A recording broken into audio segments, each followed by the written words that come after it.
اعوذ باللہ من الشیطان الرجیم بسم اللہ الرحمن الرحیم سورۃ النساء آیت نمبر 174۔ یا ایہا الناس قد جاءکم برہان من ربکم وانزلنا الیکم نورا مبینا۔ ترجمہ: اے لوگو، تمہارے پاس تمہارے پروردگار کی طرف سے کھلی دلیل آ چکی ہے اور ہم نے تمہارے پاس ایک ایسی روشنی بھیج دی ہے جو راستے کی پوری وضاحت کرنے والی ہے۔ تفسیر: یا ایھا الناس قد جاءکم برہان من ربکم، اے لوگو دیکھو آ چکی ہے تمہارے پاس برہان تمہارے رب کی طرف سے۔ اب یہ قرآن مجید کی طرف اشارہ ہو رہا ہے، اور برہان بھی قرآن جمع محمد مل کر برہان ہوں گے صلی اللہ علیہ وسلم، کہ کتاب جمع رسول مل کر بینہ۔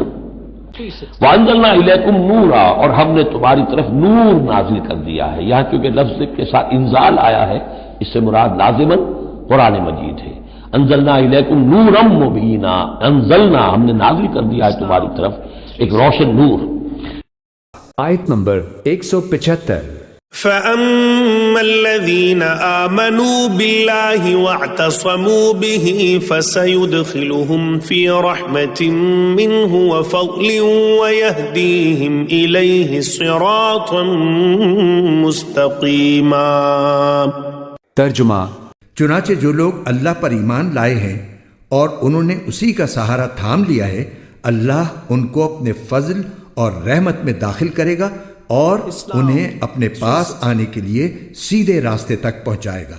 تفسیر: فَأَمَّا الَّذِينَ آمَنُوا بِاللَّهِ وَاعْتَصَمُوا بِهِ، تو اب جو لوگ اللہ پر ایمان لائیں گے اور اس کے ساتھ چمٹ جائیں گے، یکسو ہو جائیں گے، خالص اللہ والے بن جائیں گے، بلکہ یہ کہ وہ پورے طرح یکسو ہو کر اللہ کے دامن سے وابستہ ہو جائیں گے، فَسَيُدْخِلُهُمْ فِي رَحْمَةٍ مِّنْهُ وَفَضْلٍ، انہیں وہ داخل کرے گا اپنی رحمت اور فضل میں، وَيَهْدِيهِمْ إِلَيْهِ صِرَاطًا مُسْتَقِيمًا، اور پھر یہ کہ انہیں چلائے گا صراط مستقیم پر جو اس تک لے آئے گی، وہ صراط مستقیم یہدیہم الیہ اپنی طرف ہدایت دے گا، سہج سہج رفتہ رفتہ، الیہ اپنے پاس اپنے خاص فضل و کرم کی جوار رحمت میں لے آئے گا، صراط مستقیمہ سیدھے راستے پر چلا کر۔ آیت نمبر 176۔ يستفتونك قل الله يفتيكم في الكلالة إن امرؤ هلك ليس له ولد وله أخت فلها نصف ما ترك وهو يرثها إن لم يكن لها ولد فإن كانت اثنتين فلهما الثلثان مما ترك وَإِن كَانُوا إِخْوَةً رِجَالًا وَنِسَاءً فَلِلذَّكَرِ مِثْلُ حَظِّ الْأُنثَيَيْنِ يُبَيِّنُ اللَّهُ لَكُمْ أَن تَضِلُّوا وَاللَّهُ بِكُلِّ شَيْءٍ عَلِيمٌ۔ ترجمہ: اے پیغمبر، لوگ تم سے کلالہ کا حکم پوچھتے ہیں، کہہ دو کہ اللہ تمہیں کلالہ کے بارے میں حکم بتاتا ہے۔